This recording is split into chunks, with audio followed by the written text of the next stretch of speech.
বিসমিল্লাহির রহমানির রহিম। আসসালামু আলাইকুম প্রিয় বন্ধুরা, সবাই কেমন আছেন? আশা করি ভালো আছেন।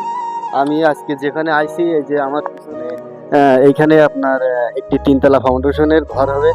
সেই ঘরের যে ডিজাইন স্ক্রিনের উপর দেওয়া আছে, কিন্তু আমাদের এখানে জায়গা একটু শর্ট আছে, আর জায়গা একটু শর্ট আছে, ওই জন্য একটু মডিফাই করে আবার এই প্ল্যানটি করা হয়েছে। তো এই যে স্টিকগুলো সব কিছু আনা, এখানে এই যে আজকে সেই নিশান করা হয়, গ্রামের ভাষায় বলা হয়, বা সুতো করতে হয় বা উদ্বোধন করে, যেটাই বলেন না কেন এরকম।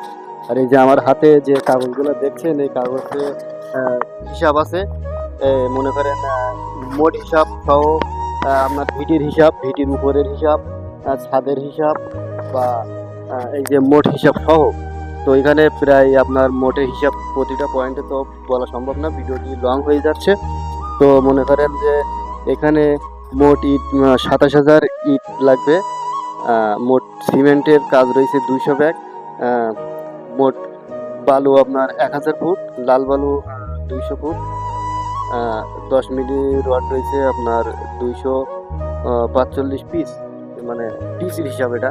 তো এটা মনের হিসাবও করা যাবে। 12 মিলি রড রয়েছে 6 পিসের মতো, 8 মিলি রড রয়েছে, মানে এটা কলম বিহীন না, এটা হচ্ছে নিচেই ঢালাই হবে এবং উপরে ছাদ পর্যন্ত। মোট টোটাল 6-7 লক্ষ টাকার একটা হিসাব, প্লাস্টার বাদ দিয়ে, মানে গাঁথনি আর ছাদ সহ। তো এরকম একটি সামথিং একটা হিসাব দেওয়া হয়েছে। তো আপনাদের ওখানে আপনাদের ওখানে জায়গা অনুযায়ী কিন্তু খরচ কম বেশ হইতে পারে। আমাদের এখানে রাস্তা ছাড়া, যেহেতু রাস্তা আছে পাশে, তো রাস্তা অনুযায়ী মনে করেন যে রাস্তা ছাড়া ভিত কতটুকু উঁচু করবেন কি নিচু করবেন, সেটা আপনাদের জায়গা অনুযায়ী কিন্তু খরচ কম বেশ হবে। তো আমাদের একটা সামথিং একটা হিসেব কিন্তু দেওয়া হয়েছে।